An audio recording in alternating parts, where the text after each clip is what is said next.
Hello everyone. Today I wanted to talk about itzy's mistreatment. Recently, we've seen people all over TikTok and Twitter talk about how got7 needs to treat itzy better, and I wanted to talk about this issue today. If I missed anything, let me know in the comments. Before we can talk about itzy, we have to talk about the group got7.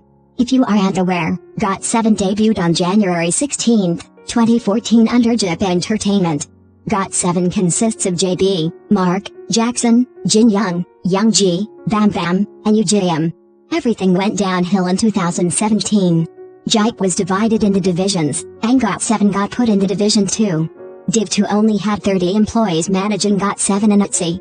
On January 19, 2021, got7 released a statement that the group will be officially leaving the agency following the expiration of their contract. got7 is not signed under Warner Music Korea, and on February 20, 2021, got7 released their first single after leaving got7, called Encore. got7 is a group that is known for the mistreatment they received from got7, especially the division they were under. I'll discuss some of the things they went through. Since pre-debut days, the members were mistreated. Specifically, Youngji was bullied by got7. got7 would tell him got7 wasn't successful because of him and would block every opportunity he had and belittle Youngji.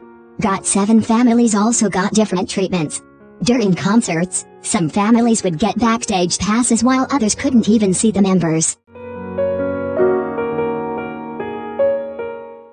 If you don't know what sasaengs are, they're very obsessive fans, they're stalkers. They're very invasive and they stalk members' work lives and private life. They wait outside apartments, send texts, call the artist, stalk their private events, etc. In general, there were many incidents with got7 and their sasaengs.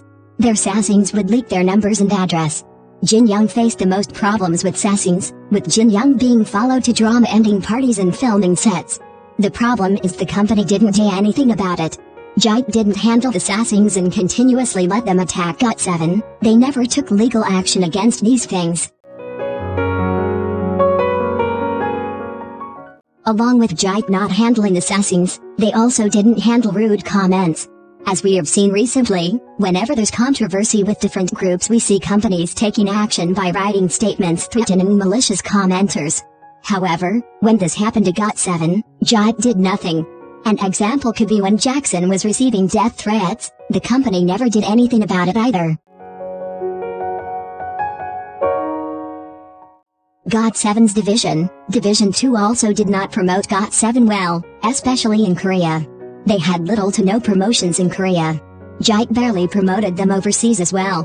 Whenever American TV shows asked to make appearances with got7, got7 would not respond in time, and this affected their promotions overseas. Division 2 also didn't promote them on social media well and didn't create advertisements for them. We see many other groups being promoted on different platforms like YouTube, Instagram, etc., but they didn't do this for got7. Their promotion time and activities had been decreasing year by year. Fans had been doing the job for them. They would buy ads, make voting campaigns, and ask shows to invite the group. However, this sometimes wouldn't even work because the company would say the group was busy. While got7's counterparts had their albums available on Amazon, got7 was the only one of their artists to not have their albums on Amazon. They also did not print enough albums, making them seem like they can't sell a lot when in reality there just weren't enough. JB is a known and skilled composer and wanted to have more inclusion in their songs. However, whenever he wanted to do so, his songs would get turned down by the company or got7 himself. got7 would also reject songs by JB after only listening to 5 seconds of them and call them too foreigner. The pressure has taken a toll on his mental and physical health. They also blocked opportunities for Mark and Bam Bam in China and the US by not allowing them to have a YouTube channel while Jay from Day6 had one. The company also cancelled Mark's attendance at an event in China, arguing he had an event in Korea that didn't exist. got7 has also blocked all of Mark's offers to be an actor, saying he was busy when he had the least amount of schedules from the group. Jinyoung also had many acting offers prior to his psychometric, but got7 blocked all of those offers. I know this is a lot, but this isn't even all of the mistreatment they faced. However, this does give you an idea of how their division, Jipe, and Jip treated got7. Now that we've gone over how got7 was treated, we can now talk about itzy's situation and the similarities. Itzy is under the same division as got7, Division 2. And many Nazis have been concerned because they're sabotaging itzy the same ways they did to got7. Since you clicked on a video about itzy, I'm assuming you already know who they are. But just in case someone doesn't, I'll do a quick description of them. Itzy debuted on February 11, 2019 with their single album, itzy Different. Itzy is a current 5-member girl group consisting of the members Yi, Leah, Ryujin, Chaeryeong, and Yuna. If you would like to know more about them, I would recommend watching this video I made about them prior to this video. Now we can get into the mistreatment. First, we can talk about the typical Jip dinner that every group under Jip got, except for itzy's. Along with this, itzy was supposed to debut earlier, but Jipe continued to postpone its debut. Once the members were about to leave the company, the agency finally let them debut. This same thing happened with Somi. She left Jipe because of this.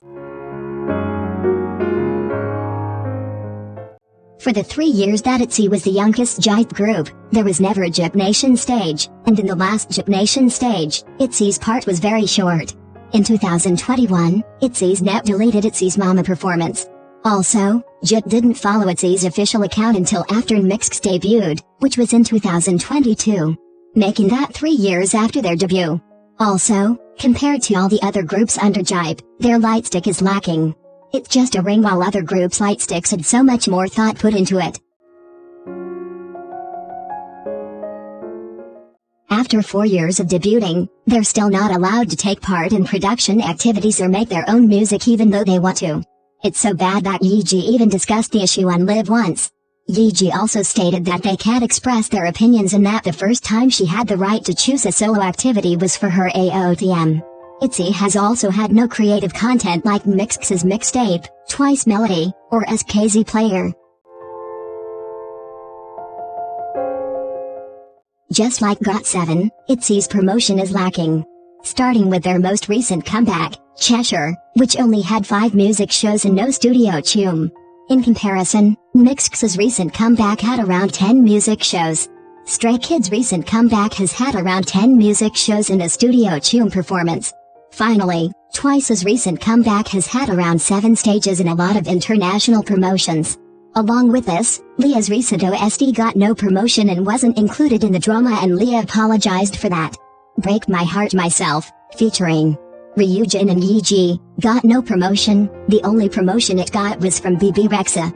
Also, when Crazy in Love was released, Shoot and 20 went viral. However, Jipe decided to start promoting it a year later when all the hype was gone. As for their first English single, Boys Like You, it was barely promoted and didn't fit their concept. While Twice's first English single fits their concept well and was promoted. Finally, itzy's album sales would have been higher if Jip restocked them. Itzy had to beg Jip to restock Crazy in Love, Checkmate, and Cheshire. Itzy is having a lot of the same issues as got7 was having, and it's starting to look like sabotage. We saw how Division 2 handled got7, one example being album productions. They didn't make enough albums, something that they're doing with itzy as well, to the point where they're begging Jip to make more albums. We see the lack of promotions. Other groups have multiple music shows while itzy only had 5, not including studio tzuyu, which they're usually on. They're also limiting itzy's creative freedom. Just like with got7, they're not allowing them to participate in songs or the production of their music, which is something they want to do. The fact that nmixx just debuted and we can already see the differences in treatment says a lot. Like how nmixx got an immediate following from Jip, or how they already have projects like nmixx mixtapes. The similarities in the treatment are there, which is very disheartening. If it wasn't for the company, itzy could be doing a lot better now within 4th gen. However, that's not the case. Even if you're not a fan of itzy, you should realize how bad this could get, and maybe share the issue with others on TikTok, YouTube, Twitter, etc. Anyway, that's all for today's video. Thanks for watching. Bye.